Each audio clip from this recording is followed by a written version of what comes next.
It's always great to come to a good talk.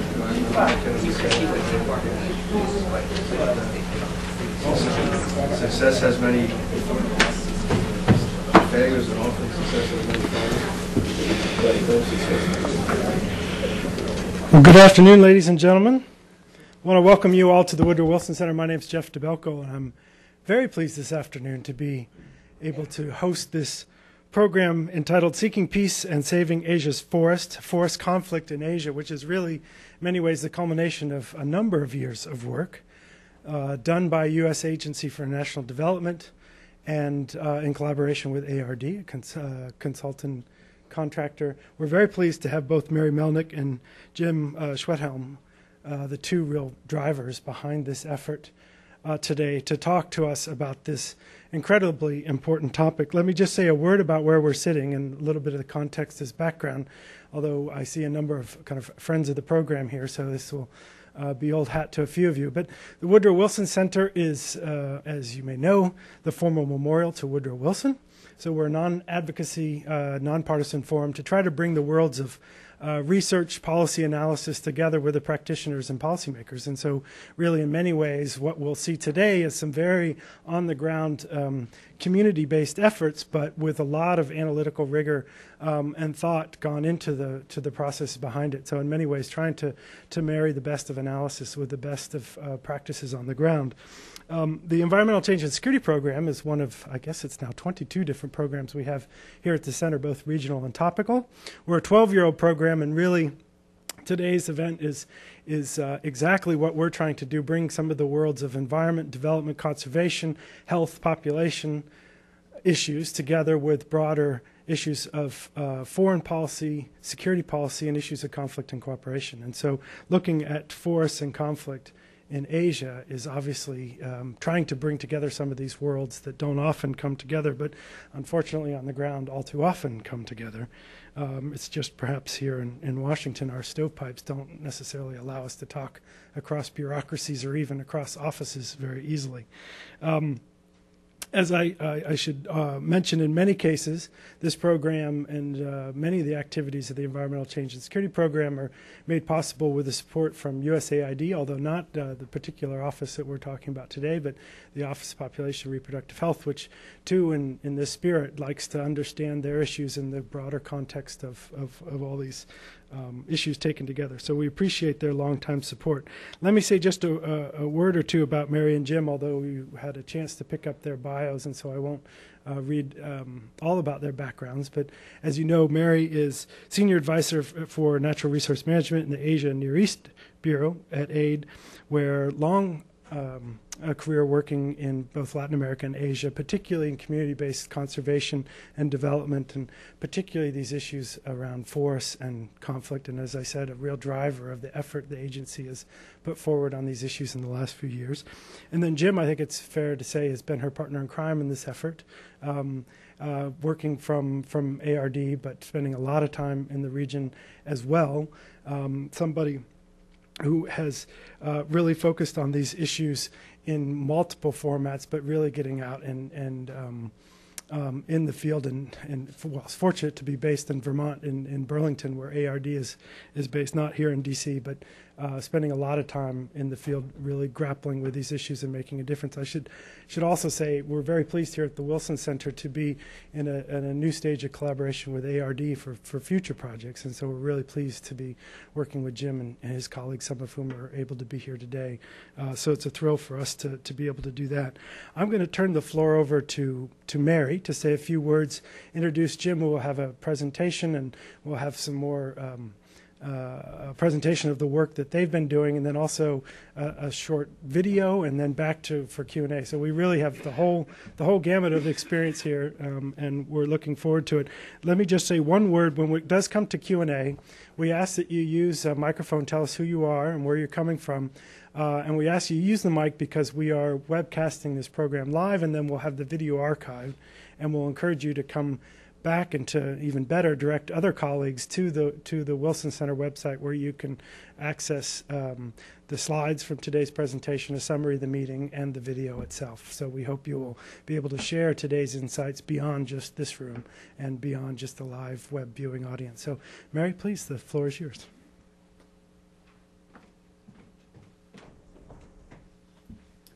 Thank you, Jeff, very much for such a generous introduction. And as well, thank you to the Environmental Change and Security Project of the Woodrow Wilson Center for giving us this opportunity to present our work. We're very excited to be able to show you, including with the video, the work that we've been doing over the past 4 years and the different types of actions that we can all take in order to seek peace and save Asia's forests. I'd like to start just by noting why we think the issue is so important. Forests are a valuable, renewable natural resource. We know it provides many functions for environmental services, as well as even in the discussion of today on global climate change as carbon sinks. It supports economic growth, it can increase rural incomes, and when forest management embodies local participation, it can be the very epitome of democracy and implement democratic principles, all the while conserving critical biodiversity. However, pervasive conflicts over access to, rights, and even management of forests are becoming a greater obstacle to development and peace in the Asia region.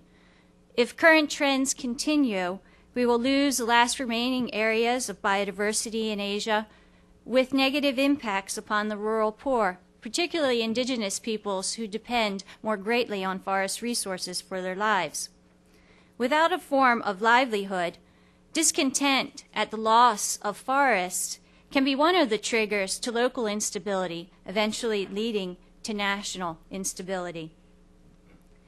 The objectives of our combined presentations today are really to share with you our findings over the past 4 years, and we'll try to present the case to engaging more on forest conflict as an issue in and of itself, rather than strictly an environmental issue. And we'd also like to begin to consider the actions that we can all take together to seek peace and save Asia's forests. I'll just outline again quickly, as Jeff has, how we're going to go about the presentation.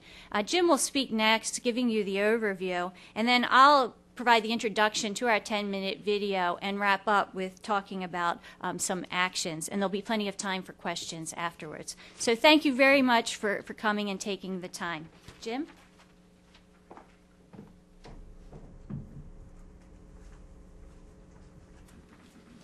Thank you, Mary, and thank you, Jeff, too, for the kind introductory remarks. And I'm pleased to see so many people have come today, and also happy to see a lot of old friends, some of whom I haven't seen in decades. So it's been a good time for me as well. As Mary said, I'm going to try to give a quick overview of what we've learned in working on this issue over a period of 4+ years now, over 2 projects. One project was called Conflict Timber, which I'll explain later, and then the current project, which is basically on forest conflict in communities in Asia. This first slide is a slide that talks about basically the so what factors. Why are we interested in this topic? Why should anybody be interested in it? And I hope that by the end of the presentation, at least you'll have some insight into why these factors are important and how they're related to forest conflict. So I won't go into them in detail. I'll just read them quickly. That forest conflict drives violence at various scales in Asia as well as Africa primarily. It causes and is also an effect of state fragility and weak governance, and it is a cause of human rights abuses, increases poverty, and accelerates environmental degradation. And I think in my career working on forest issues in Asia, which has spanned about 25 years now, I think that this is the issue that has most brought together to me all the different elements that I've worked on, including forest policy, forest management, forest conservation, and community-based natural resource management. Kind of all comes together in this issue.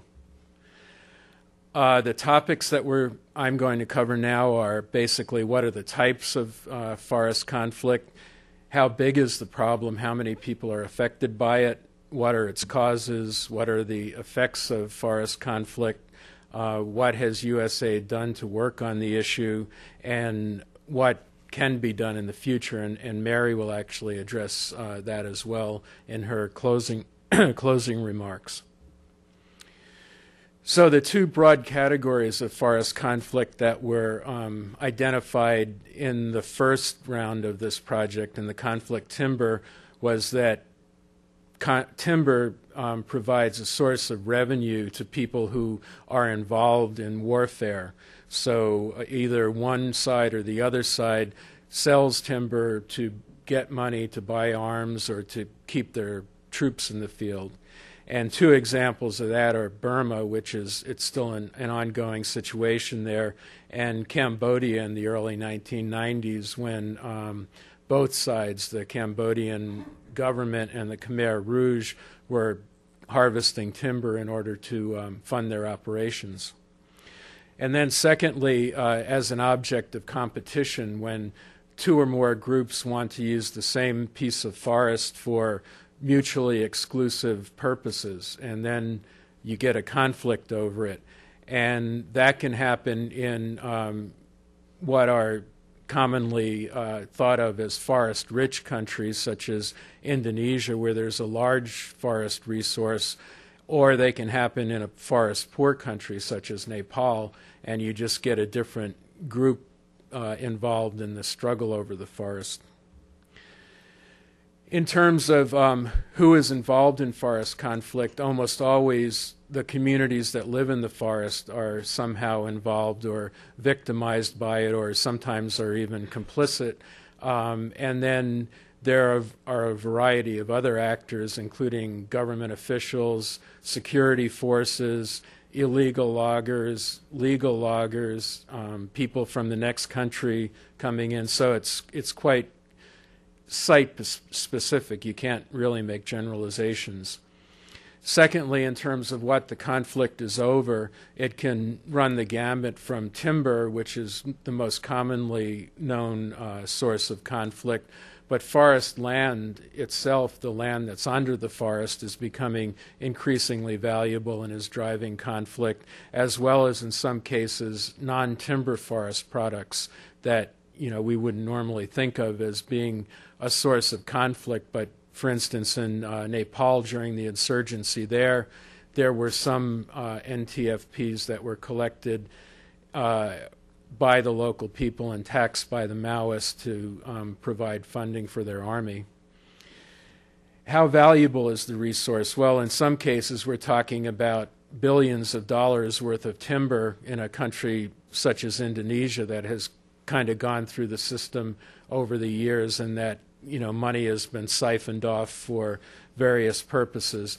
And at the other end of the spectrum, you have countries like Nepal, where it's basically a subsistence resource, and it's very valuable to the people who use it, but does not have a lot of commercial value. In terms of the end use, that's the part where the international community is interested. Is the timber or the products used only within the country, either by the people who harvest it or in the domestic market, or is it exported and does the wood get into the international supply chain of timber? And then how severe is the conflict? I'll get to that on the next slide.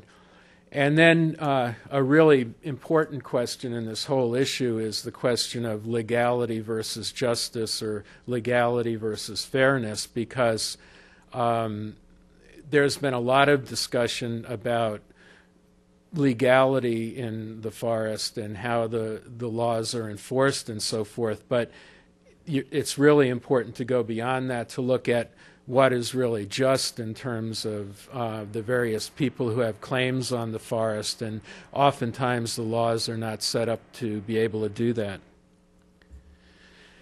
And this continuum basically shows how you can go from very low-level sub-conflict disputes, which happen in virtually every place in the developing world where there's a forest, where people have different needs from the forest, but in most societies they've developed ways to resolve the disputes. And then when you move beyond that, when the dispute gets so bad that people's livelihoods are seriously affected, we call that conflict. Although if you look in the literature, many people, many scholars and people who have looked at the issue say that conflict doesn't really start until violence occurs. So I'll leave that up to you, but I mean, we are calling it when people's livelihoods or their personal security is compromised, then we're considering that conflict as well. So at the upper end of the spectrum, you can have actual armed conflict, where basically the forests are either in the center of the conflict or have been used to fund armed conflict. And now we're getting into how big is the problem? Well, within the Asia and Near East Bureau's region of responsibility, of those 27 countries, 12 of them are somehow affected by forest conflict. And within that, there have been quite a number where forest resources have actually been used to fund conflict, and that runs all the way from countries like Afghanistan to the Philippines to Nepal.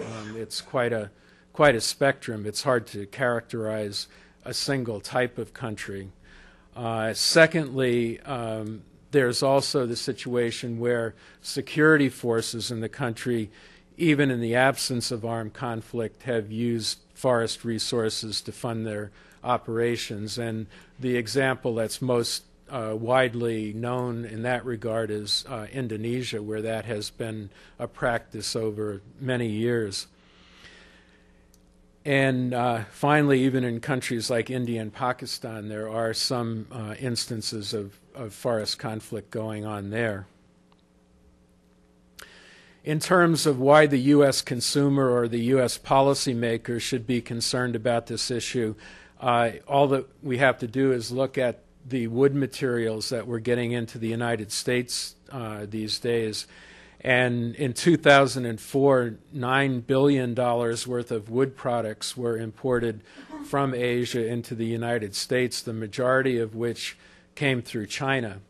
And China has also been now producing a lot more paper products that are coming into the United States and also to Europe. And this wood material, wood fiber, is almost exclusively sourced from countries in the Asia region, including the Russian Far East, and Indonesia is also a big supplier.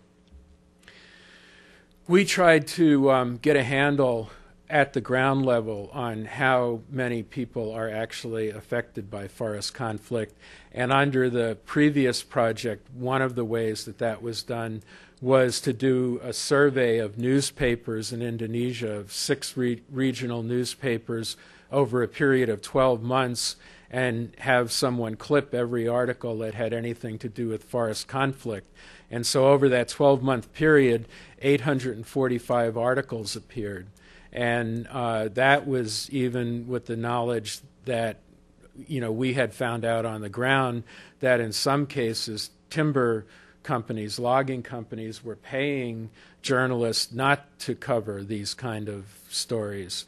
And the only kind of stories that made it to the newspaper were ones where violence was involved, where people were killed usually.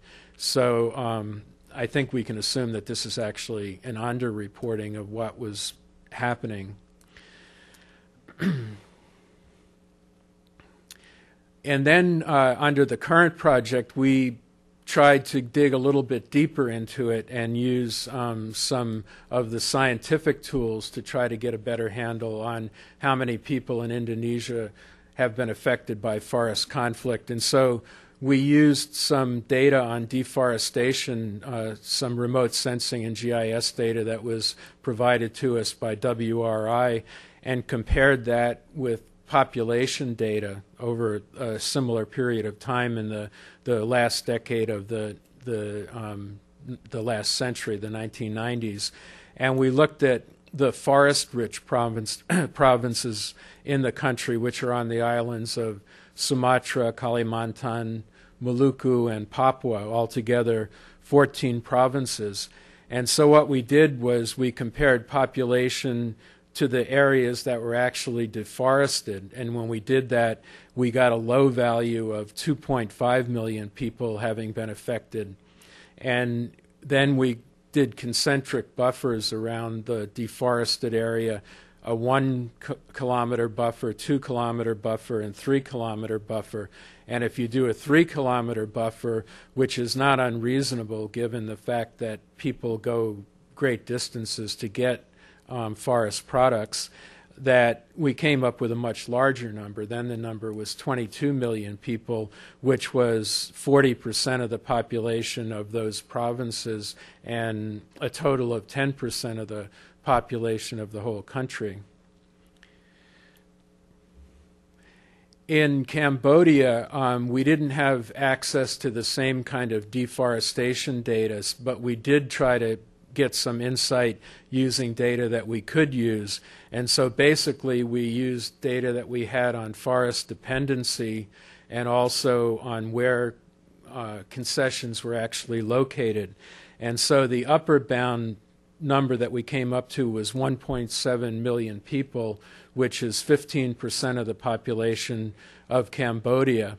And of the 4 ways that we did this, 3 of them came out to be very similar numbers. Another number we came up was 1.5 million, one was 1.6 million, and then the 1.7 million.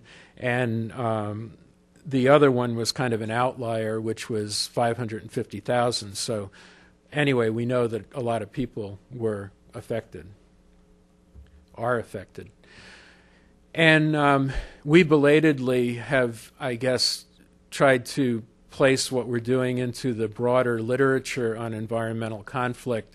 And those of you who know that literature will know that there's been a heated debate over what is the most basic underlying cause of environmental conflict. And basically there are 3 explanations. One is scarcity, in other words, that the resource is becoming scarce simply because of overuse or population growth or whatever, and that sparks the conflict.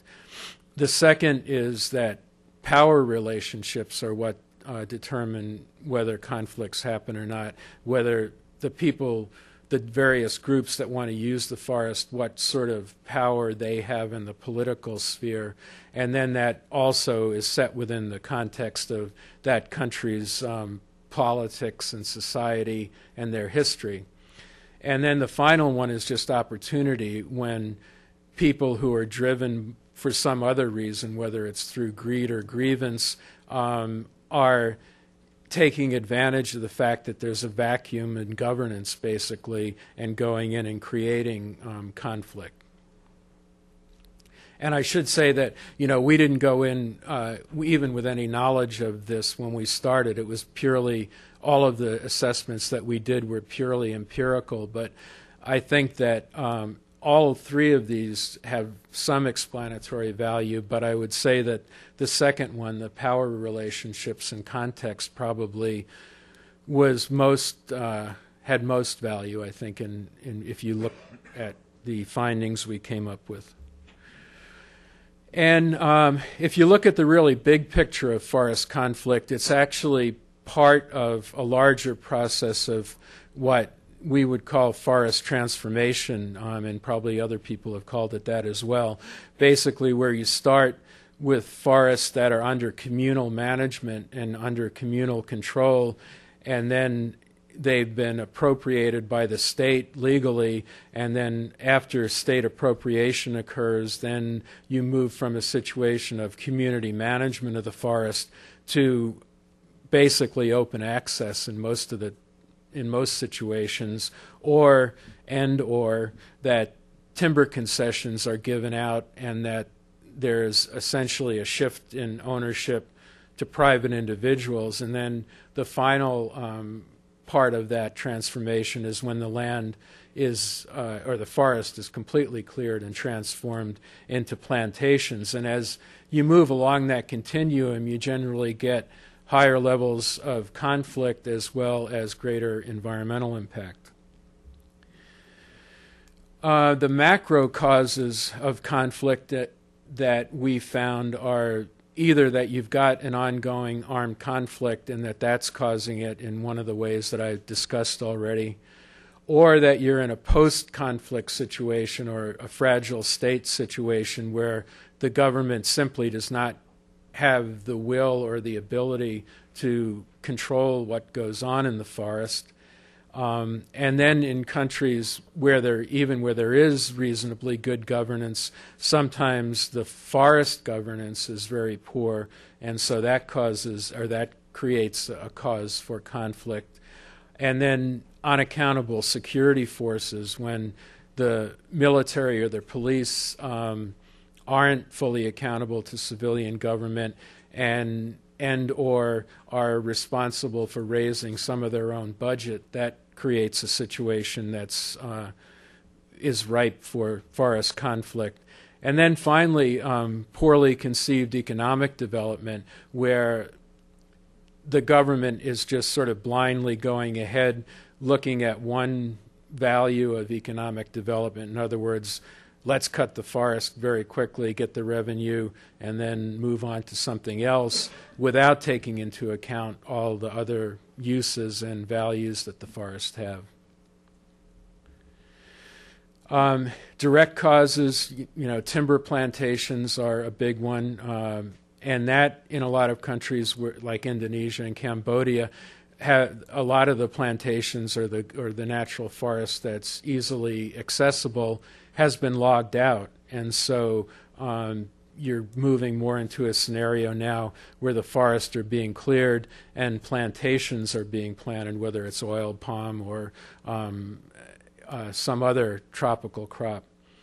And then roads play a big factor in terms of when roads go in, they provide access to the forest and a way to get both the timber out and whatever it is that you might want to plant there. And then illegal logging, which is both a cause and effect of forest conflict, because sometimes when you have a forest conflict situation, it makes it easier for illegal loggers to go in.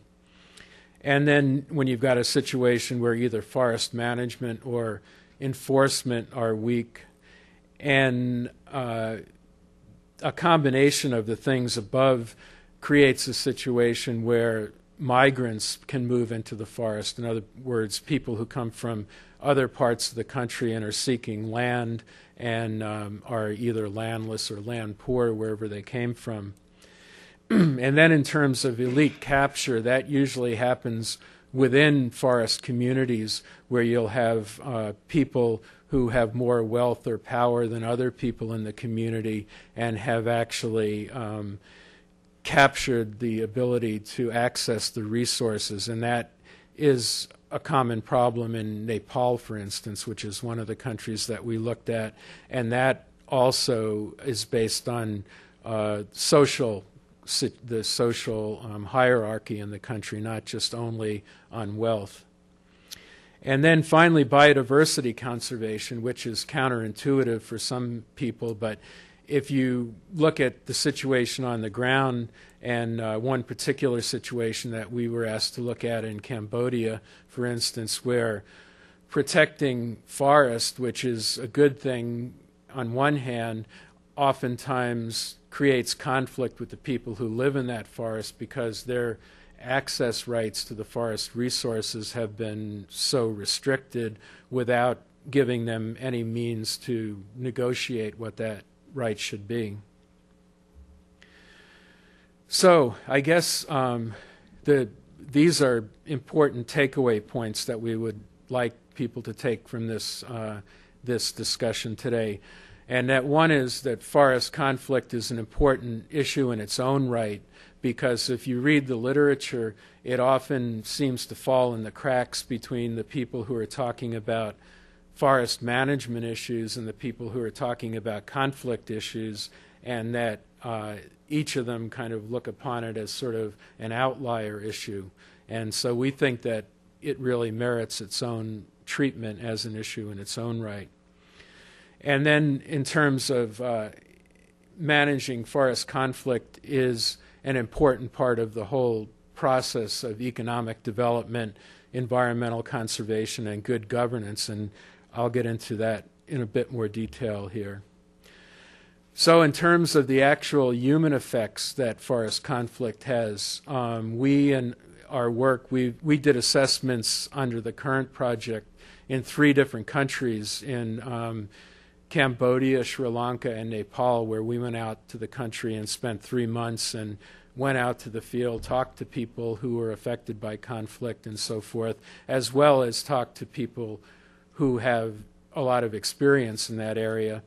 And we heard many, many stories everywhere we went about people who were killed because they were, and were fighting against illegal loggers, for instance, or they were at least intimidated with weapons or other means.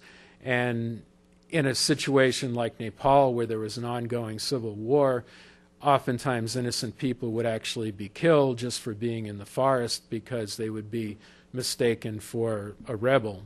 So it's a serious problem from that point of view.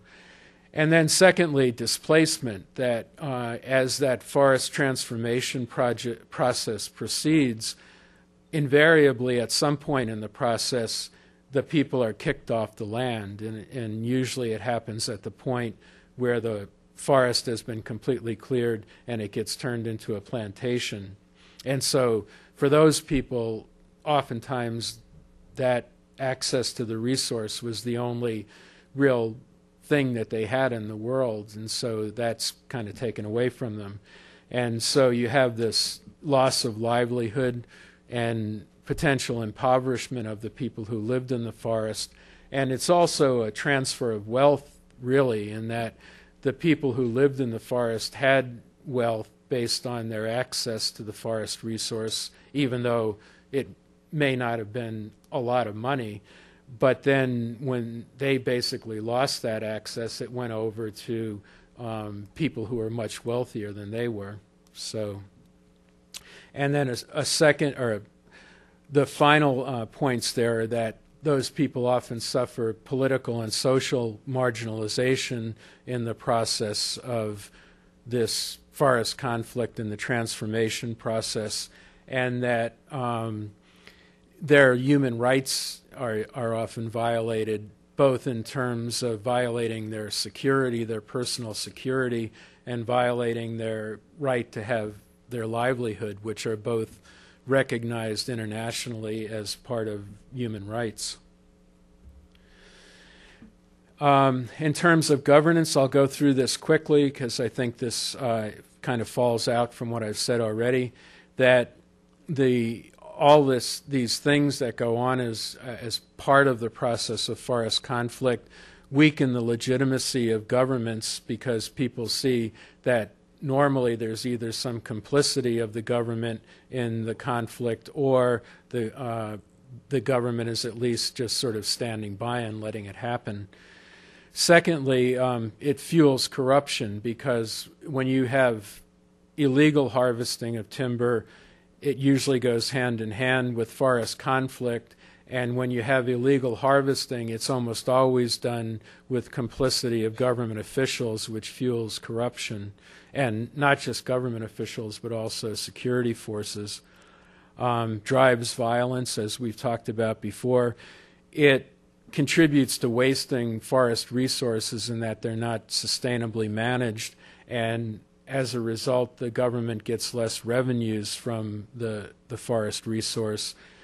Biodiversity is lost as the forests are cut down, and of course the environmental services are diminished, as Mary mentioned in her remarks. In terms of the conflict cycle that usually occurs in relation to armed conflict, there's the involvement of the security forces in forest conflict, as we talked about before, either in harvesting timber to fund their operations or becoming involved in the corruption that's involved with the illegal harvesting of timber. In terms of predicting instability related to forest conflict, we're pretty confident that you could use the assessment methodology that we developed to do that, and that will be part of our final report, which will be posted on our website, and we'll give you the website address at the end. In terms of preventing conflict, that's largely a matter of improving governance, and also the international community has a role to play in terms of putting diplomatic pressure on the countries, as well as putting pressure on through the marketplace. And then in peace building, we saw one very specific example of how forest conflict, or the lack thereof, can add to peace building. When we did our assessment in Nepal, we were looking at a USAID project there called Sagun, which is being implemented by CARE. And during the insurgency period, they were working with community forest user groups to help them strengthen the governance of the user groups. And in so doing, those user groups became kind of the de facto only remaining institution, democratic institution at grassroots level, and then created a foundation, hopefully, that can be used now in the peace building process that has started or will start in Nepal. And then finally, in recovery and transition, it's important to get the ex-combatants out of the forest, because if they're running around with weapons, it's only a matter of time before they hook up with people with chainsaws, and then you have a problem. And the other part of that equation is that forests can actually be used for positive purposes during the transition period, in that if you manage the forest wisely, you can find livelihood opportunities for the ex-combatants. So as I mentioned earlier, we did two projects. Then what we're reporting today is essentially the findings of both those projects. The first covered both Asia and Africa, and that was in 2001 to 2003, with a kind of a more macro focus at the national and regional level. And we looked at 15 countries, and essentially the main findings that we came up with was the strong connection to poor governance, the involvement of security forces, the fact that loose financial regulations allowed money laundering, which contributes to the whole process, and then that weak land and resource tenure is a very important part of the equation. And then under the current project, we were focusing more at the community level and only on Asia. And as I mentioned, we did detailed assessments in 3 countries, came up with a fairly specific methodology for doing them. We also held 2 workshops in Asia, one in the Philippines, which was a national level workshop that brought together all kinds of people from across the country who were working on natural resource conflict issues, and it was very productive in terms of getting people to come up with sort of common approaches, and even got the government to buy into that. And we did more or less the same thing in one province in Cambodia, where we brought together all the different stakeholders in the forest conflict equation there, and got people talking to each other, and specifically got the forest communities talking to the local government people and to the security forces, which turned out to be important. And Mary will talk a bit more about that later. And then we followed that up with working with 2 NGOs there who worked with the communities in terms of giving them empowering them through knowledge of the laws, and just giving them information so that they could continue to work on their own behalf. We've had a major communications and outreach activity under this project, which includes a website and 3 separate what we call partnership meetings, and I see some people in the audience here who were at least one of those. And at the end of the day, we were able to influence USAID programming in some of the countries where we work. In terms of the partnership building events, we had an NGO meeting here in Washington, which included NGOs from the environmental sector, from the development sector, and from the conflict sector. So we kind of brought everybody together. And again, it was, probably the first time that many of those people had sat down and talked together about this particular issue. Secondly, we hosted an event that was more focused on the private sector of the forest products industry, and we were able to attract some big name players from that group, as well as some senior government officials and NGOs here in Washington a little over a year ago to talk about the issue and talk about partnership opportunities. And then earlier in 2006, we had a meeting in Brussels where we brought together people from the European countries as well as the U.S.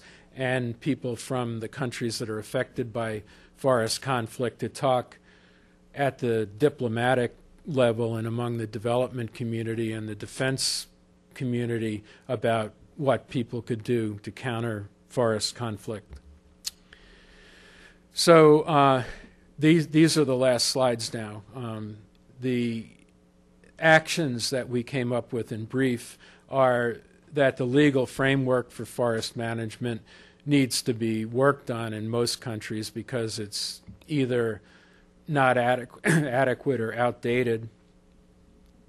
There's a need to fight corruption both by tightening the money laundering standards and also through programming that's aimed at corruption in general. It should also include a specific emphasis on forest or natural resources.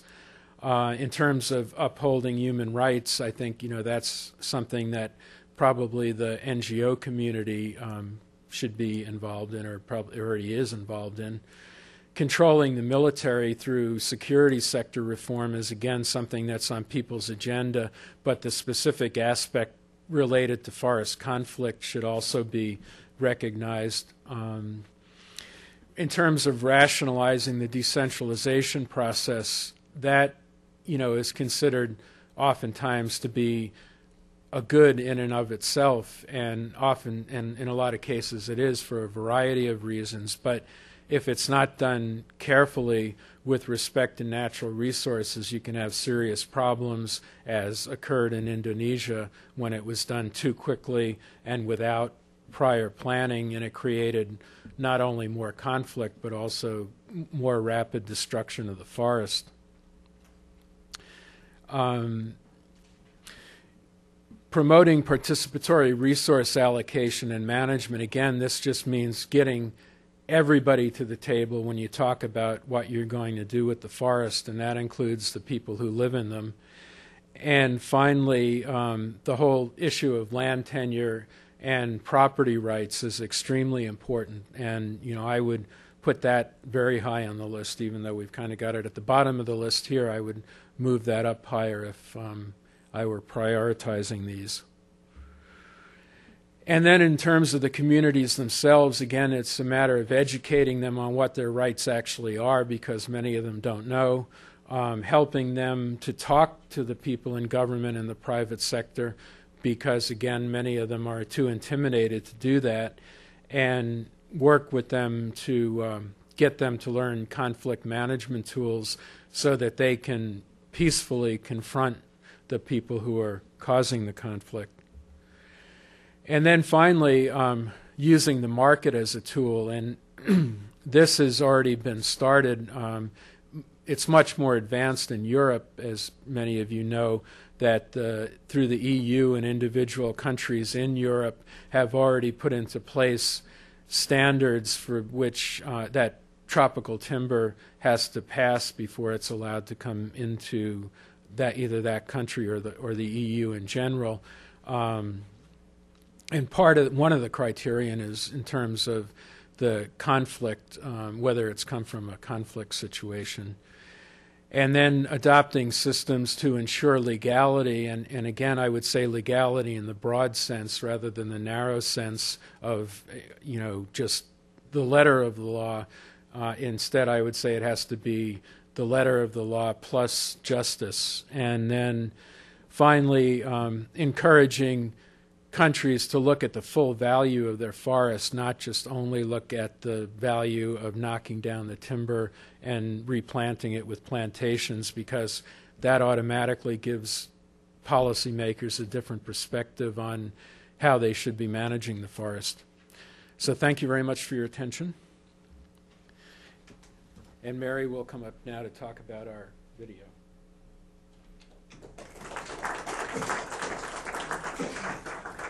Thanks, Jim. I'd like to just give you a really quick background to the video and the reasons why we produced it.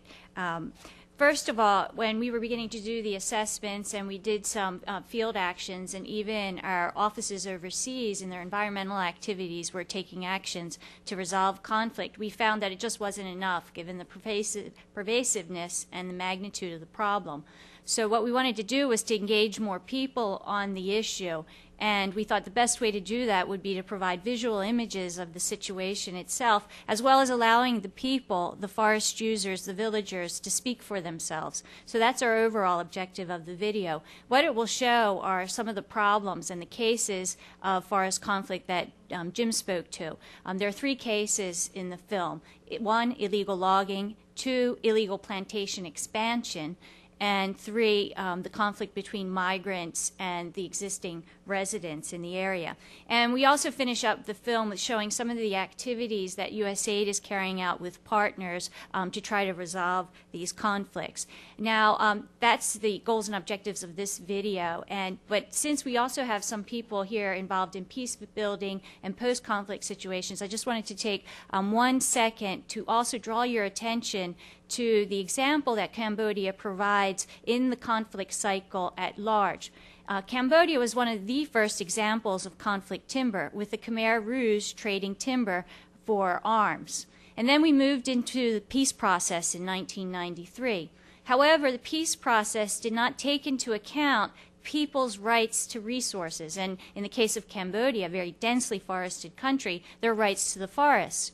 So years down the line, what we're beginning to see is local level conflicts all over the place. It can go from local communities protesting against some sort of plantation establishment and grenades thrown at them, armed conflict. There's one woman in one province who says, "I'd rather die by the bullet than starve to death," because essentially being pushed off her land is making her destiny to starve without access to the resources. So the important point then is, when you're working in the post-conflict situations, paying attention to resource rights is important. Otherwise, you may just return to conflict and local instability. So that's just an aside. It's not in the video, but an important point. May we have the video now, please?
This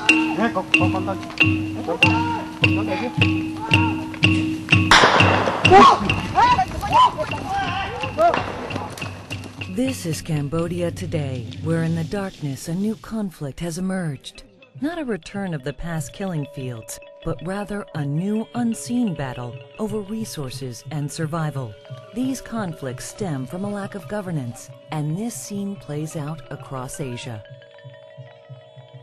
As the early morning light emerges, the local villagers who are fighting to protect the trees that are tapped for resin and are an important source of cash see the devastation left behind.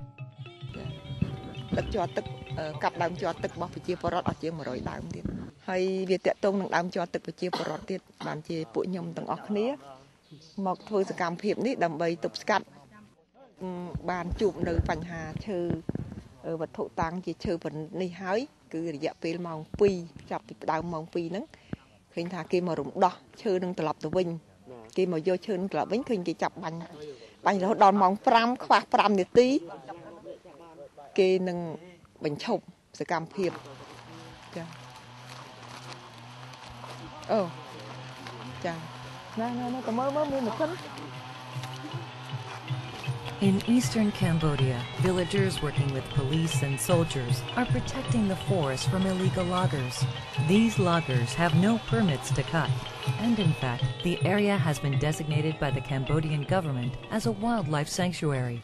They prefer to cut under the cover of night or in early morning.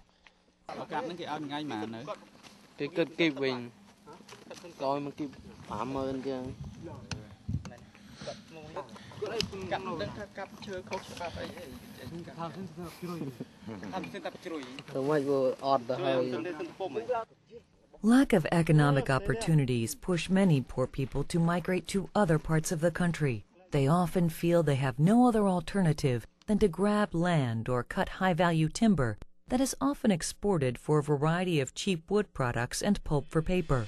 Activities profiting logging companies, many of which are foreign, not the Cambodians themselves. Large-scale logging started in Cambodia during the 1980s, when cash from timber bought arms to fuel the civil war between the Khmer Rouge, resistance factions, and the state of Cambodia.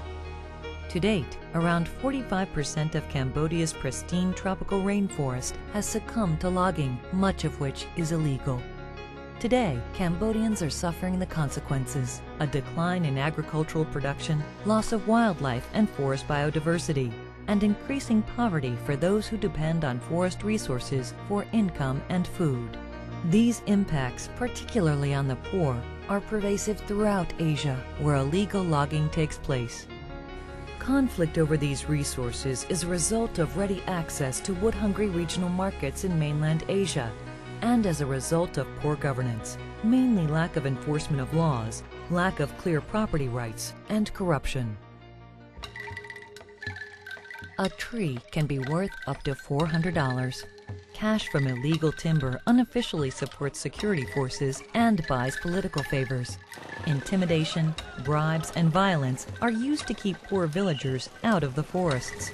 Approximately 1.7 million people in Cambodia have been affected by this conflict over the last 2 decades. Why this clash? It goes back to lack of property rights. These villagers assert that the forests have always belonged to their villages and families for generations. Governments throughout Asia, however, see these forests as strategic resources and have nationalized them. Villagers don't have access to or don't know how to gain property rights. They also have few opportunities to air their concerns to the authorities. As a result, these already poor people become further impoverished when they lose access to resources and land.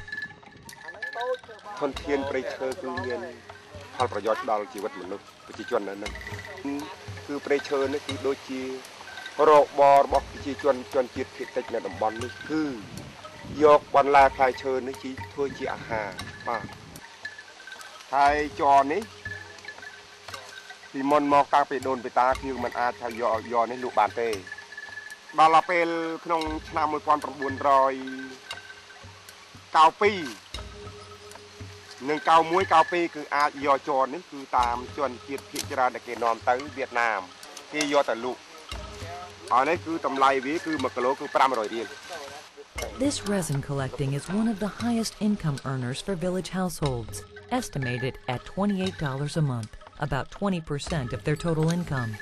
Illegal logging and migrants are having a severe impact on the villagers' ability to earn cash from resin tree tapping, as well as other resources. Without addressing this issue of forest conflict, there is little chance to improve the lives of the poor. As the assets most readily available to these poor are land, forests, and water, it is critical to conserve them.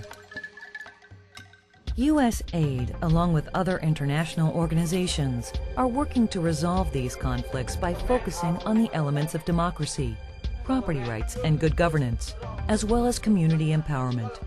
For those villagers attempting to stop illegal logging, USAID, through its partners, is improving communications with authorities for enforcement. Villagers are also provided with information on new laws that recognize their property rights to forests and helps them map forest areas to identify boundaries and claims to the land.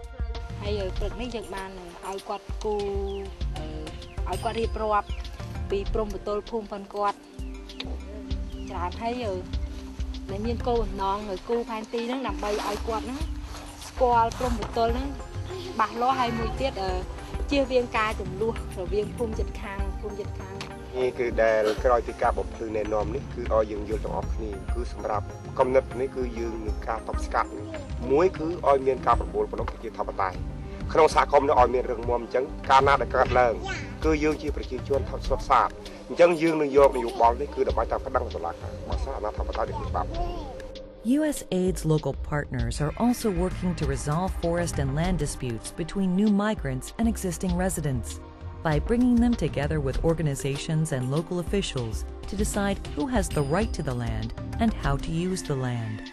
Through democratic elections at the local level, the villagers decide who is on the team to represent them. Each candidate is represented by an animal symbol by which ballots are cast. These symbols also represent the local knowledge of wildlife conservation to be integrated into land use planning. This assistance helps some local villagers to find their own voice. They took it upon themselves to arrange a peaceful blockade against a new pine plantation. Owned by a foreign company, it was by law limited to 10,000 hectares of land, but expanded beyond this limit. The plantation owners explained that they would be contributing to the economic growth of a remote area with few alternatives for development. However, the villagers were concerned because they were losing access to their forest income. With the initial introductions to the authorities and armed with new information on laws, the villagers were successful at stopping the expansion of the plantation. They were also able to meet and negotiate with the governor. ថ្ងៃនេះខ្ញុំសូមជម្រាបជូនខ្ញុំមកស្ដាប់ប្រសាសន៍របស់បងប្អូនហើយបងប្អូនចង់បានអីសូមចំពោះមុខខ្ញុំណាដាប់ហើយមានមួយថាអើយគ្មានទេជនជាតិដើមភាគតិចភ្លើណាភ្លើជាទីបំផុតខ្ញុំថាពីដើមឡើយប៉ាត់មែនថាភ្លើចំនួនស៊ីនុជីចំនួនជង្គមអាណាប្រាំងក៏ដោយមិនហ៊ានអ្នកណាមកយកដៃជនជាតិដើមភាគតិចតែដឹងថាចង់បានតែដៃខ្ញុំមកវិញទេហើយបងប្អូនត្រូវយល់ថាឥឡូវនេះខ្ញុំបានបញ្ឈប់ហើយសម្ដេចនាយកក៏លោកឲ្យបញ្ឈប់អញ្ចឹងបងប្អូនក៏ឈប់សកម្មភាពនេះទាំងអស់រងចាំខ្ញុំដោះស្រាយជូនបងប្អូនហ្នឹងហើយវិលត្រឡប់ទៅភូមិករដើមឡើងវិញ Gaining property rights to land and forests is just the first step to resolving forest conflict. We must also find ways to increase economic development of the area. People need jobs and people need wood. Trees are a valuable and renewable resource. Managing them well is an important part of the solution. There are also many other forest products besides timber that can be sustainably harvested and sold, and USAID is working to link these products of rural villagers to local and international markets. Rural businesses are being strengthened, thus increasing income and jobs in this part of eastern Cambodia. Cambodia's forest conflict is just a small microcosm of what is common practice throughout Asia. USAID is also working in Indonesia, the Philippines, and Nepal to reduce forest conflict through strengthening the legal protection of property rights to forests. This requires coordinated action from the village to national government levels. The local villagers can't do it alone. Only through partners, private voluntary organizations, donors, and private sector alliances can such an accountability system take hold. Producers and consumers of wood and paper products throughout the world concerned about reducing conflict may not want to purchase forest products that originate in a conflict situation. Stopping illegal logging can only happen by supporting and reinforcing democracy, strengthening national institutions, promoting justice, and empowering communities in countries where these conflicts occur.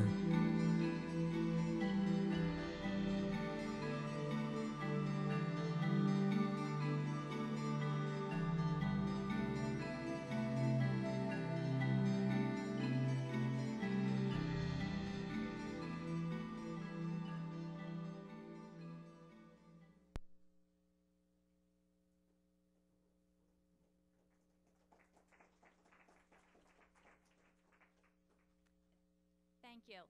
And I would also like to take this opportunity to thank Hope Breyer, USAID's Asian Near East Bureau's outreach coordinator, for producing the video, as well as Lori Severins, who works now in Aid Egypt, for the outline of the story. And I just want to repeat one point made in the video. This video is about Cambodia, but this is just an example of what happens throughout Asia. So this is not Cambodia specific.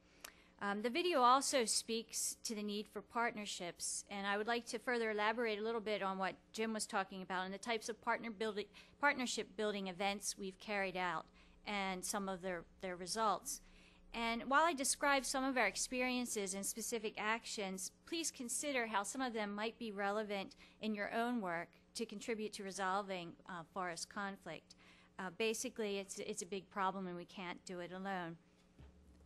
The first multi-stakeholder workshop that we held was in the Philippines. And as I go through some of these different partnership events, basically they have two parts that are in common. One, they are multi-stakeholder. They brought together governments at different levels, local people, indigenous people, NGOs.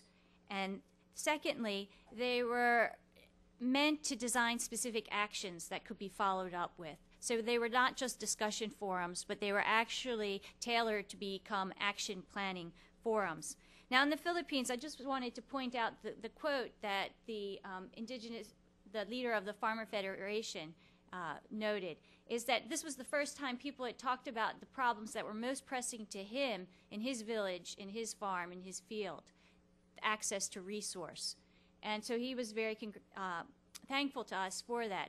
Also, as a part of the workshop, they found out that many conflicting laws actually exacerbated conflict on the ground when there was lack of clarity. So they formed a committee to begin harmonizing laws at the national level. Additionally, the Secretary for the Department of Environment and Natural Resources then sent out an executive order that each of the environment offices in the different areas should have a conflict mitigation unit. So we're aiming to get some real results. In Cambodia, it's the same pattern. Different stakeholders, some of these same villagers you saw in the video. And one of the things that the villagers suggested as an action was simply information on the laws. They didn't know what the laws were for community rights. And so what we did, and I have a prop here, is we produced T-shirts, and on the back is, I believe, Article 34 of the Forest Law that talks about the ability to gain community rights to forests. And we just distributed this out into the communities. And the effect basically was to reduce land grabbing in one commune from 4 cases a month to 1. And basically what was happening is the commune council leader was giving away land. Local people didn't know that this was not legal previous to the T-shirts. But once they got the information, then there was a certain check and balance and accountability to the commune leader. So something as simple as distributing information can have an impact. Jim talked about the meeting we had with NGOs here in Washington. It was, oh, I apologize, it was November 2005. And basically we brought together environmental NGOs, conflict NGOs, and some of the relief organizations. And they saw to the need to move away at times from their particular specialties and to begin developing integrated activities in the field around particular cases. And then immediately after that, we worked with the private sector. And one of the key issues they had, especially here in the U.S. and even retailers, I had a meeting with, for example, the Vice President of Home Depot, said yes, they're very concerned about sourcing legal wood as well as conflict-free wood, but they need some standards. What are they to tell their vendors from whom they're sourcing in Asia? What kind of standards do they need to follow in order to have legal and conflict-free wood? So these are one of the issues. And then in February of 2006, as Jim mentioned, we co-sponsored with DFID and the Dutch Foreign Ministry a meeting to bring together members of the defense, diplomatic, and donor communities, and NGOs were also present. And one of the actions that came up was to promote the adoption of an internationally recognized definition of conflict resources, and that's being spearheaded by Global Witness. And you can see here we've been trying to deal with actions at different levels. We've gone from the very local to national, such as in the Philippines, and to looking at the different partners in the U.S. that could have influence, private sector, NGOs, etc. Now, I wanted to talk a little bit, following up from our presentations, what USAID is doing in our offices and environment programs in the field. And around 2002, at the same time this project was starting, we worked on illegal logging in Indonesia. And as a result, they've developed a standard for legal wood and a timber tracking process associated with it. But as it turns out, the standard incorporates two principles that can help us work towards resolving forest conflicts. One, ensuring the land tenure and use rights are recognized and the legal access to the land is clear, and also supporting social responsibility with community relations and workers' rights. So this standard attempts to take the hundreds of Indonesian laws related to forestry into one set with 7 principles. And this literally, as we speak in the past few months, is being discussed and trying to have a consensus built on what is the standard. And the Indonesian government has committed to nationalize the system of a standard as well as a log tracking system associated with it. And this coming year, they will be piloting it in 8 concessions, again with the view to go national. So given that success in Indonesia, and I should mention that there are other partners with us in the alliance, such as DFID, private sector, Home Depot, IKEA, Carrefour, even investment agencies like Goldman Sachs, and the Nature Conservancy and World Wildlife Fund, along with some other NGOs, have been the key implementers. So given the success in Indonesia, what we're trying to do now is to take that idea of a standard, the responsible trade in timber that includes both legal and conflict wood, to the regional level in Asia. And among the activities that it will encompass, in addition to discussing with different Asian forums, such as the Asian Forest Law Enforcement and Governance, Asia Forest Partnership, producers and traders within the Asia region, it will also be promoting participatory planning at the concession level and training in conflict management. One of the partners in this particular alliance is the Regional Center for Community Forestry Training in Thailand. And then also just one of our bilateral programs in Bangladesh, the overall program is to promote the co-management of tropical forests between local communities and the government. And in order to do that, they've developed these multi-stakeholder councils, which include the local communities, local government officials, as well as the national level forest department. As it turns out, as we've seen in the video, there's conflict over these forests. In fact, in one area, a person was killed. The illegal logger killed one of the local villagers. The illegal logger was actually protected by a high-level official. But through our work in capacity building and bringing together this multi-stakeholder council, the council itself was seen as the body who would be able to negotiate the prosecution of the murderer. Because he had political backing, it was too sensitive for the government officials to proceed, but this council was seen as a neutral body. So there are so many advantages to getting these multi-stakeholder forums. And the additional advantage for those who follow Bangladesh, you may know about the extremely bitter and even deadly rivalry between the two major political parties, the BNP and the Awami League. And in the rural districts, these co-management councils now are being seen, again, as the neutral body to even resolve disputes between these two political parties.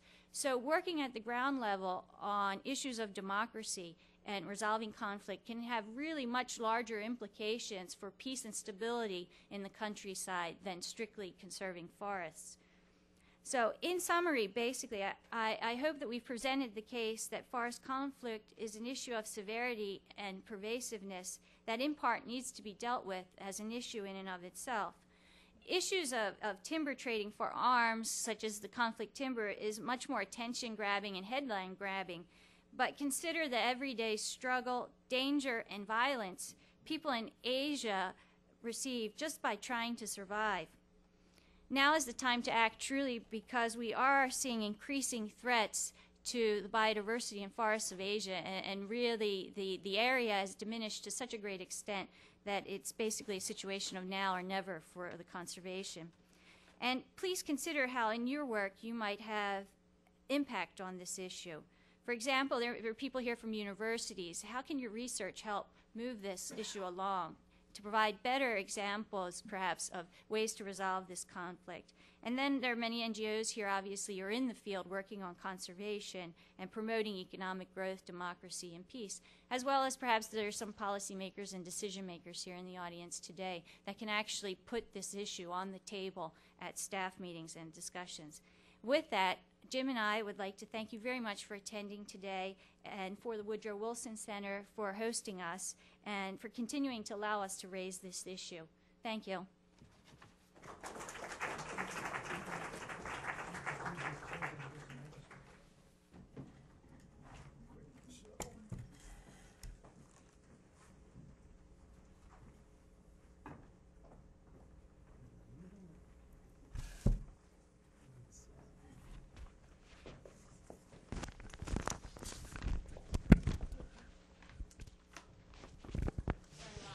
Forget the last slide. Well, you'll have our contact info hopefully somewhere there. We have a website, www.forestconflict.com. It's actually being revamped. It's up now, but in a few weeks there'll be a brand new design to it. Since this is the end of our project, we're going to have a large mailing of many of our materials. And if you'd like any of those, you may contact Tracy Simmons. And there's my name, and if there was also a 2-page summary out there with my name. If you'd like any further information, if you'd like copies of the video, we'll be happy to provide them. Come on over and have a seat, Mary, and we'll get you mic'd up. So we have some time for questions. As I said, we have a microphone, and one of my colleagues will bring to you.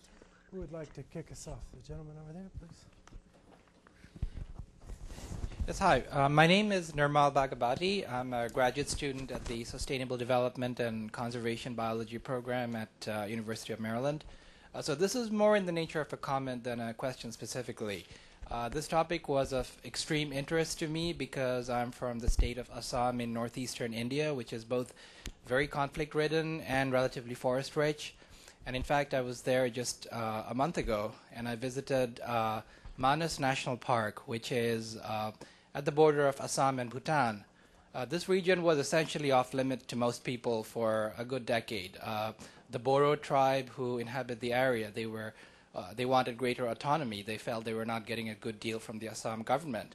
And essentially, I mean, you probably know about this, but the forest officials there had been either killed off or fled the area. It was a really dangerous place to visit. Among other things, the rhino population there was extirpated. But it was very heartening to go back there and find that things are on a somewhat even keel there, and that has to do with the establishment of the Boro Territorial Council, who now has an autonomous self-government situation in place there. So even though they don't have their own state, they do have autonomy, and peace has returned to the region, and they do seem to be involved and interested in forest conservation. and now there are even plans to reintroduce the rhino to the park. So I guess maybe the take-home lesson there is local self-government and autonomy to local groups. So I just thought I'd mention that. Thanks. Normal, thank you very much for mentioning that, because we haven't covered all the areas, and it fits perfectly, your example, with some of the messages that we're trying to portray, as well as illustrating again how large the problem is and how prevalent it is in almost all countries in Asia. Yeah, I also welcome your comment, because when I went through the slide before that was talking about the countries in Asia that are affected, and India and Pakistan were at the bottom, and all of a sudden it just jumped into my mind, yeah, Northeast India, I know there are problems there, but I don't know what they are, so I hope nobody asks about that. So you've provided the answer. My name is William Sunderland. I work with the Rights and Resources Group here in Washington, D.C. I want to congratulate you for your good work. It's inspiring to see work that encompasses research and good work on the ground and film documentation, and also concrete steps that you've taken to try to address the problem. And given that, I think it's sad that you're bringing your project to a close. And my question is, what do you recommend to those of us in the audience who want to carry forward in doing this kind of work? Is there anything that you would caution us against not doing, mistakes that we should avoid? Particular steps either with government or NGOs or community groups that you think are important follow-up steps to take either in Asia or countries outside of Asia? Thanks. I think some of the important lessons is, first of all, just taking a step back. You'd want to consider what your particular area of interest is. Is your objective, first of all, biodiversity conservation, if you're an individual considering this problem, or is it peace and stability? And then choosing based on some of your criteria, the particular areas you want to work in. And once you've done that, then I think an important step is looking at all the players and actors revolving around that area, and including the environmentalists, including the conflict experts, the government officials, because one of the keys here is that the problem is complex, and actually, Jim's presentation points that out. It's not, A, B, C, and D. It's kind of like this. Sometimes the security forces are involved. Sometimes they're not. Sometimes it's this issue. And so we can't put the issue in a nice box for you. It revolves around a lot of actors and motivations. And so the real key is that sort of multi-stakeholder, and then the councils, bringing people together, giving them authority, even if it's co-management, not complete authority, is one step in addressing the issue. I think what we've done in the field has been very, very helpful. Then there's the sort of, those are the governance issues that Jim alluded to. Then we talked about the market forces, which I think we're only just beginning to scratch at. I went through a bit hastily those last slides, but from our private sector meeting in December of 2005, they came out very strongly in saying we need standards. You just can't tell them, source legal and conflict-free wood, but they have to have a process, the timber tracking, the chain of custody, a standard, a national law. And so we at AID are working on the national law, and in fact, we haven't completely given up. We're putting resources into this regional alliance for responsible forestry and timber trade. But there's probably a role for people here in Washington then to look at the U.S. consumer and the market, continue to work with Home Depot. WWF has a global forest and trade network as well. So we found, if I could speak just on the illegal logging issue in Indonesia, what's really changed is the market influence, I think, because for those of us who've worked in Indonesia for years, we've been trying to do reduced impact logging, sustainable forest harvesting. Not much has changed. But all of a sudden now you have the Indonesians committed to a log tracking system and a standard. And I think the market forces, the trade networks, the WWF's GFTN, the alliances with Home Depot, Carrefour, are really beginning to have some influence. So no pat answer, but certainly multi-stakeholder, and identifying your goals in the threats analysis. Thank you, Will. Did you want to add? Yeah, just do I have time? Of course. Yeah. Okay. Yeah, I would just add that the problem is so multifaceted and the solutions are so multifaceted that there are really opportunities for everybody. But one thing that was kind of glaring to me in terms of working on this is that so many people are working on related issues almost in isolation from each other. You know, you have the people working on forest conflict, you have the people working on FLAG, you have people working on forest corruption, and if somebody could somehow get all those people to recognize that they're really working on different aspects of the same problem and working more together, that would go a long way. And then I'm really convinced, based on our experience in Cambodia, that a little bit of money goes a long way in terms of actually working at the grassroots level. So, I'd like to follow up on the, I won't call it the political side, but those of us who work with AID know that grants come and go and have end dates that are known even before you start. But can you give us a sense of how you see these issues staying as a priority, or how it follows on within aid? And then also in the context, you mentioned a number of European donors that were interested in participating in your Brussels meeting. What do you see changes in terms of greater or lesser interest in funding for these kinds of efforts from other bilateral or multilateral donors? Lots of questions. Yeah. Well, I'll try. Shall I? Do you want me to start?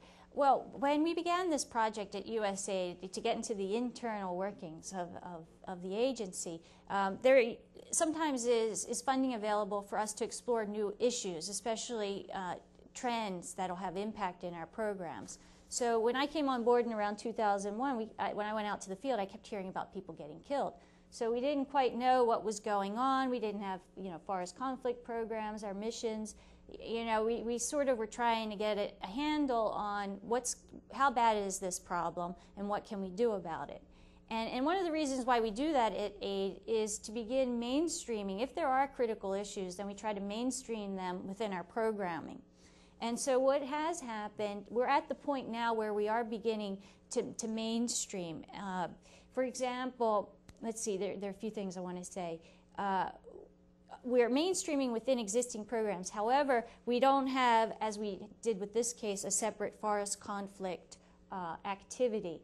They're within our existing environment programs. For example, that Regional Alliance for Forestry and Trade, it's a component. The training, the funding of RECOF is in there, the awareness raising, and they're going to try to begin to broach, which hasn't happened yet, on some of the regional meetings, the forest conflict issue. So it's a component within that activity. The mission program in Bangladesh, they have to deal with forest conflict if they're dealing with the co-management of forests. So the activity isn't stopping forest conflict in Bangladesh per se, but it's the co-management. So that's how we're getting at it. And you'll see more. When we started this project, you would not have seen forest conflict within our reports or words in the congressional budget justification or the annual reporting. But now you'll see that in almost every mission environmental program in Asia, because of that's where we are right now. And some of particularly the programs in Indonesia will also have some references to forest conflict. So they're within the programs now, within our ongoing bilateral programs as a part of them, but they're not a separate box, because as you've seen, it's integrated with the illegality of timber extraction, community management of forests. It's just the situation is becoming a bit more the trends for the conflict as the forest resource declines to some extent. We need to begin to address it a bit more, and it's there. And the donors. The Europeans. Right. When we had the meeting in Brussels, we're working with DFID and the Dutch Foreign Ministry. The meeting actually touched upon both Asia and Africa. And DFID, I believe, is very heavily involved in the Congo. The Dutch, including the Dutch military, are very concerned about how these local level conflicts can actually escalate into larger scale conflicts and instability in different areas. And then there are issues of relationships to perhaps some possible terrorism financing. We didn't bring it up in our presentation, but there are very clear links between the feeling of marginalization and social injustice and attraction to rebel movements. There were some problems in the Philippines, I'd say about 2 or 3 years ago, and the New People's Army came into the community, and the issue was over forests and forest rights, and they said to them basically, you know, the government is hurting you again, and you believe the government would give you rights, come join us. So those cases, it's come up here and there as well, and you'll hear people such as Sidney Jones of the International Crisis Group talk about how the military in Aceh was logging and how they didn't want to leave at times. So the Dutch are very much interested in those types of links there. DFID was a member of the Illegal Logging Alliance, and we're just beginning the regional alliance, and I believe they'll still perhaps be engaged to a certain extent. But we need to gain more partners in the Asia region because Africa gains quite a bit of attention with the civil wars. However, in Asia, we're really dealing with the everyday struggle and the everyday violence, one person here, one person there. But it adds up, as you could see from some of our estimates. Okay, we have 2 questions in the middle and then down here. Oh, 3 questions. Got a lot of questions. Good. We'll get you out. Hi, I'm Jeff Hayward of the Rainforest Alliance. I was wondering if there were any specific cases that you found where features within a society that you might otherwise consider good and positive, like civil society having a greater voice or democratization, were what were leading to the conflict, and that conflict, as negative as it may have been, the end result actually produced something quite positive. Were there any real turnarounds or positive results to something that was quite conflictive? Actually, I think what we maybe do, because I saw a fair number, collect a few. So if you could, Sean, pass it there, and then we'll work down the row here. Hi, my name is Deborah Berry. I work with C4, the Center for International Forestry Research. I'm based here in Washington. I had a question about the project being over, but the impact more at the local level. When you mentioned that creating these multi-stakeholder groups then led to the establishment, in some cases, of a more neutral space inside the community levels, to what degree did that function because of the outside presence of your folks or your partners or whatever?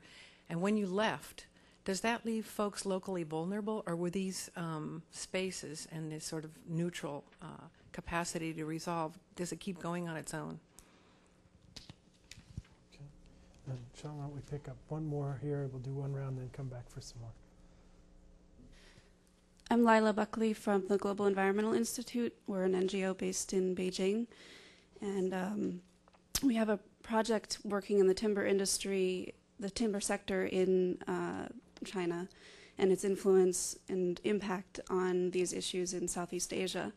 So I was very inspired to hear about your project and really holistic approach to these issues. I think it addressed a lot of both the challenges and the successes of the projects we've had. A big part of a challenge that we've dealt with is the issue of standards and national laws in these areas. It's very difficult to begin a dialogue about these issues when there aren't even clear standards. And I'm wondering if you could address a little bit more the issue of national laws versus international standards, and sort of which one is more important, or how you establish those, and maybe some of your experience based on Indonesia and other regions. Terrific. Why don't we take those 3 and then get some more? To answer your question, Jeff, you were saying, when did something that looked like it was good from a democracy point of view turn out to be bad for conflict, and conversely, right? Wasn't that the question? Yeah. Well, as you know, I think the best example I can think of is Indonesia in terms of decentralization, where that legal process was heralded by almost everybody, including me, that it was going to be a good thing and that it would allow people at the local level to control their own resources. And in effect, what it actually did was just push corruption down from the national level to the local level and even to the community level, and created even more conflict, which now everybody's trying to figure a way how to, put the genie back in the bottle on that one. And then conversely, in Nepal, the civil war went on for 10 years there.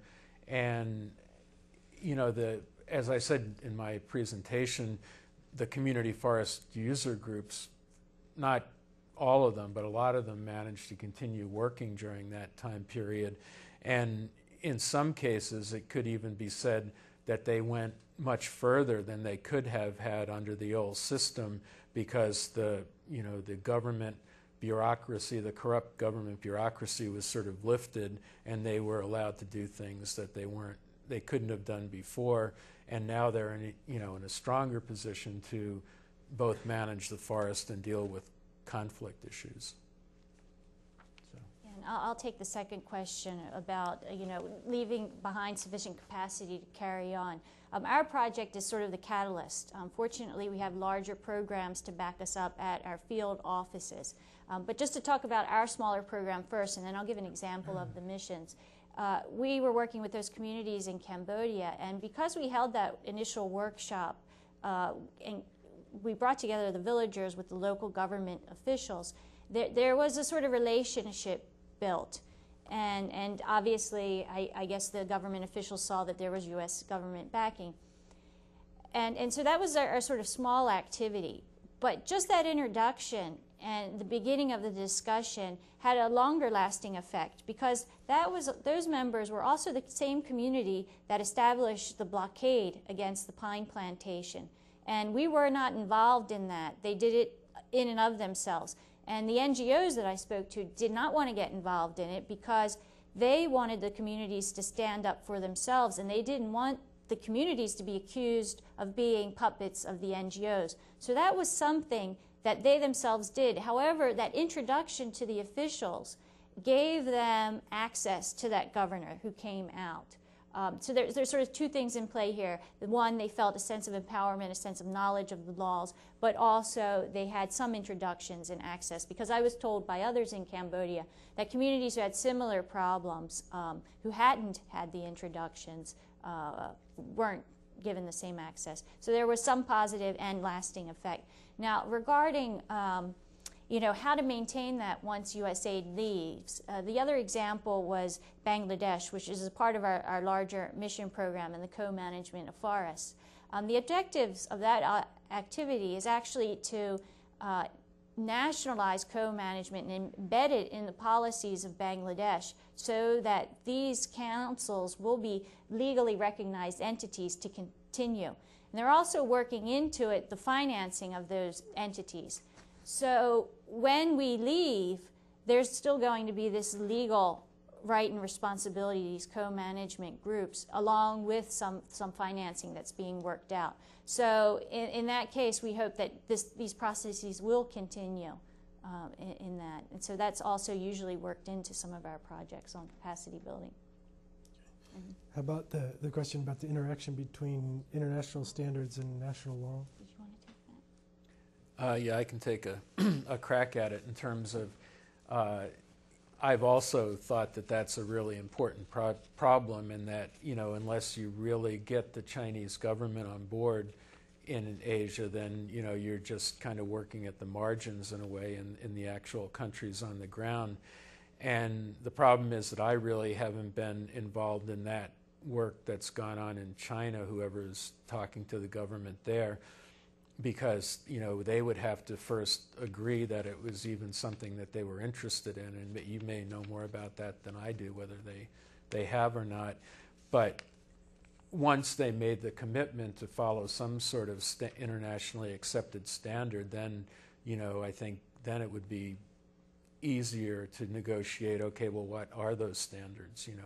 And it seems to me unlikely that they would do that without pressure through the market, that this $9 billion or whatever it is versus of wood products coming into the United States, that the people and the companies that are buying that don't somehow go back through the supply chain and say, okay, we're not going to buy this stuff until you can tell us where the wood came from and under what circumstances it was harvested. So that doesn't really answer your question, but shares your concern, I guess. Jim's answer to the last question actually covered what I was going to ask. I just was going to reporter for Reuters news agency, Paul Eckert, cover Asian affairs here. I was surprised that China didn't loom larger in the study, given its role as a player, as the consumer that you touched on, but also as the aid donor, where we're going to read about a lot this week with China's president touring Africa and the sort of don't ask, don't tell on conflict resources in the case of Sudan. And I was just wanted to hear a little bit further elaboration on where you see China's role is and what can be done, the consumer, the end users. If it was Chinese sources of these forest products, but we were the end users, presumably. Do you want me to try? Mm-hmm. And yeah, I mean it struck me when there were I'm going to understand why it would be wise to be. Let's how we say vague in terms of in the film talking about foreign companies in terms of as opposed to saying whether it's particularly Chinese or Malaysian or another one. But can you expand on the China role? Sure. Well, there is one point regarding USAID. We don't have authority for activities in China, and so we've been focusing in the countries where we do have the authority to work. Similarly, in these alliances, I didn't go into too much of a description, but what they are is they're bringing together NGOs, and they often also involve some sort of buyer of wood, the retailer, such as Home Depot, IKEA. And the overall idea of these alliances is to try to bring good wood into the market. And AID and its NGO implementers in, say, Indonesia are working to have a good supply of timber. And then the NGOs are also working with the buyers to begin to demand and be aware and to want to source and be explicit about sourcing good wood products, in this case legal and conflict-free. So what those alliances essentially do is USAID provides a certain amount of funding, and because they're public-private sector alliances, we look to a certain amount of money coming from the private sector. For example, Home Depot contributed $1 million to the log tap, the timbers, the standard, and the log tracking. Now, that funding goes straight to the NGOs, and with that funding, it's not USAID money, but these NGOs have been able to work in China. And one of the principal ones is the World Wildlife Fund with their Global Forest and Trade Network. They are working to try to influence Chinese buyers to want to source good wood products. And our other partner is the Nature Conservancy. And recently, they had Chinese buyers come into the island of Borneo, the province is East Kalimantan in Indonesia, to look at how we're doing our work, how we're harvesting responsibly the forest, how we have areas set aside for high conservation value, and in fact orangutans. That same area has a community co-management agreement, and it's the same area that piloted timber tracking and the chain of custody. So with outside funding, our partners, our NGO groups like WWF and TNC, are beginning to work with the Chinese and engage them and try to build the demand for that. So officially USAID isn't authorized to work with China, but through these larger partnerships, USAID NGOs are also reaching out to try to influence that part of the trade. I should also put in a plug for our program here. Colleague Jennifer Turner in our China Environment Forum here at the Wilson Center is a good resource on all things environment China. Go ahead. Just one quick addition. I don't know if you're familiar with the work that the Environmental Investigation Agency did about this one species of tree that was harvested extensively in the Indonesian part of the island of New Guinea and was being shipped illegally directly to China to make flooring, and that they exposed that, and the Chinese government took action and closed down the plants that were processing that wood. So, I mean, it is possible, when you have a specific situation that's obviously illegal, and that was also creating a lot of forest conflict in the harvesting part of it. So people have done work on it. Other questions? Well, terrific. I want to thank the two of you for today's presentation, but also obviously an awful lot of work over a number of years. And thank the audience for some excellent questions, and urge you all to kind of follow up and continue focusing on these issues and take advantage of the resources from today's event that we'll put on our website. And I know from the materials out front you can get and garner from AID's website and ARD's website as well. And I think forestconflict.com as well. Yeah.